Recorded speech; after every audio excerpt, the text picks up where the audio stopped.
Aproximadamente 30 famílias de Santa Cruz da Esperança tentam a regularização de um loteamento vendido em 2016. Elas compraram os terrenos com a promessa de receberem a infraestrutura completa do loteador, mas ele não cumpriu e os moradores esperam agora uma decisão da prefeitura. Os moradores se reuniram para falar com o prefeito sobre o loteamento Vale da Esperança. O encontro foi remarcado. Há 5 anos, as famílias compraram os terrenos de um empresário de Ribeirão Preto com a promessa de entregar a infraestrutura básica em até 6 meses, o que não aconteceu. A gente lutou a vida inteira, né? É um sonho que a gente tem, né? E agora compramos enganado, né? Compramos de boa fé e o que vendeu de má fé para nós, né? Nós não conseguimos mais contato com o loteador, ele simplesmente nos abandonou. Ele é um estelionatário, isso a gente pode entender que seja, porque são vários processos no nome dele. Para ter água, eles mantêm um poço e dividem os custos do gerador, que faz funcionar a bomba, porque também não tem energia. Quem tem condições financeiras usa a placa solar para ter luz em casa. Quem não possui, recorre a lampião. E para o tratamento de esgoto doméstico, cada um implantou fossa biodigestora no terreno. Tudo isso era responsabilidade do loteador. Pessoas venderam carro, casa, venderam caminhões para ter esse sonho realizado. E hoje estão lá desanimados. Alguns venderam porque não conseguiram arcar com tudo isso, né? Tanto psicologicamente, né, quanto financeiramente, né? O problema que a gente quer é uma regularização daquilo lá, né? Para a gente ficar tranquilo. Porque muitas vezes a gente quer arrumar, quer preservar lá, né? E fica com medo, né? Que eles falam em demolir aquilo lá, né? Mas então lá ninguém está depredando nada. A insegurança é outro problema enfrentado pelos moradores, porque existe uma ação civil pública promovida pelo GAEMA de Ribeirão que aponta infrações ambientais no local. O advogado da Associação Vale da Esperança garante que não houve nenhum dano porque foram respeitadas as áreas de preservação permanente e a reserva legal. O Ministério Público diz que não, mas não consegue provar isso. Então, está havendo essa discussão judicial. Não há nenhuma construção dentro da área de preservação permanente, nenhuma construção dentro de reserva legal. Todas as leis ambientais foram plenamente atendidas e respeitadas. Na época, não houve nenhum impedimento do município para a venda dos terrenos. A prefeitura, no começo do loteamento, ela deu todo o apoio ao loteador, né, com as máquinas para abrir lá o local e tudo. Então, agora, aí depois de um certo tempo que o loteador foi se afastando, e depois dessa ação civil pública, né, por causa de um erro do loteador, a gente passou a não ter mais o apoio deles, né? Não tem sentido, porque é um loteamento urbano, né, que pode ser regularizado, né? A prefeitura, inclusive, tem até um documento, se não me engano, de 2015, falando da possibilidade de regularização. E agora eles se esquivam, né, de regularizar o loteamento, né? Então nós temos direito a essa regularização. A Associação de Moradores fez um pedido de regularização na prefeitura. O município indeferiu e repassou o caso para a Justiça. Depois disso, o advogado das famílias entrou com mandado de segurança contra essa decisão do executivo, enquanto todos tentam um diálogo com o prefeito. Nós fizemos esse pedido administrativo ao prefeito municipal de Santa Cruz da Esperança e ele se isentou da responsabilidade, transferindo essa responsabilidade para o juiz de Cajuru. Só que não é esse o objeto da ação em Cajuru. O objeto da ação é exigir que o prefeito diga se é regularizável ou não aquele loteamento.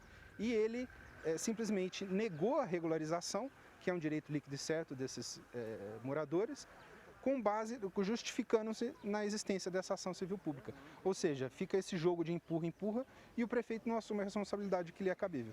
E os moradores não se negam de contribuir com o que for necessário para a regularização. Que o prefeito nos mostre o que é que precisa ser melhorado.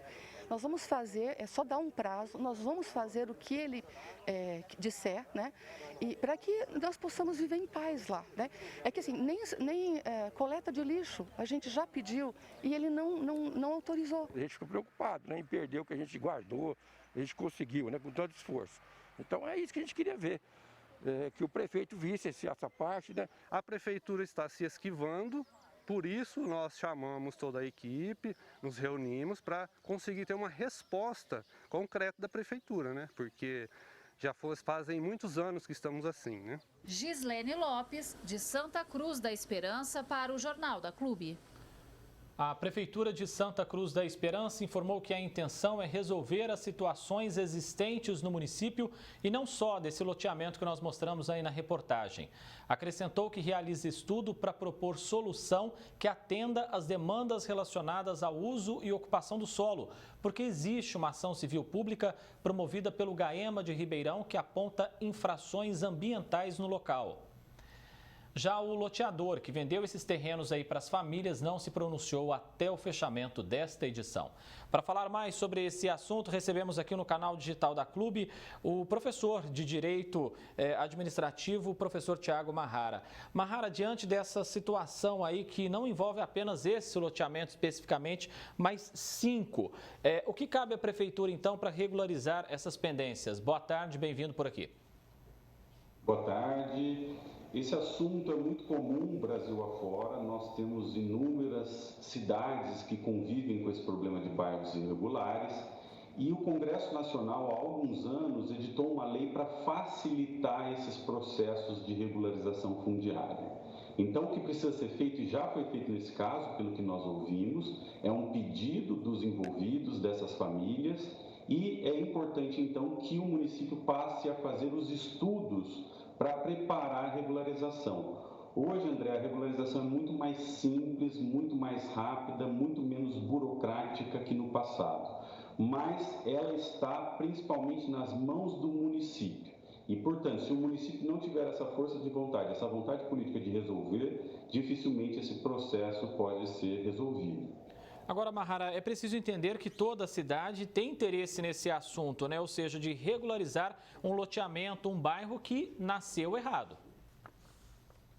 Todo município deve ter interesse de resolver isso, André, pelo fato de que muitas vezes loteadores de má fé vendem essas áreas, vendem esses terrenos, sem que o loteamento esteja devidamente aprovado, devidamente registrado, que inclusive é crime por parte do loteador, André.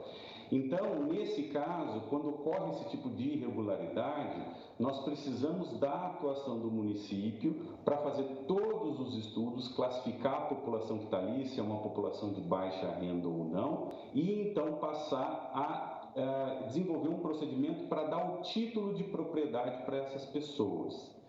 Bom, o que acontece muitas vezes é que o município não conduz esses processos e deixa de lado uma situação que é muito grave. Por quê?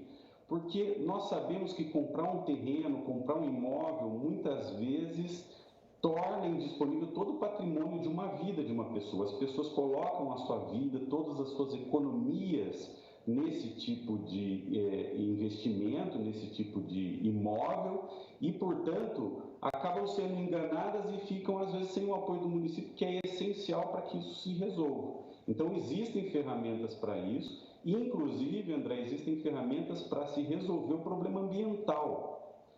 O fato de haver ali uma área de preservação permanente, como uma mata ciliar ao longo de um rio, não impede a regularização fundiária. Inclusive, é possível fazer um acordo nesse tipo de ação civil pública para que se possa, na regularização do loteamento, fazer a preservação da área verde, que é essencial para a proteção do rio.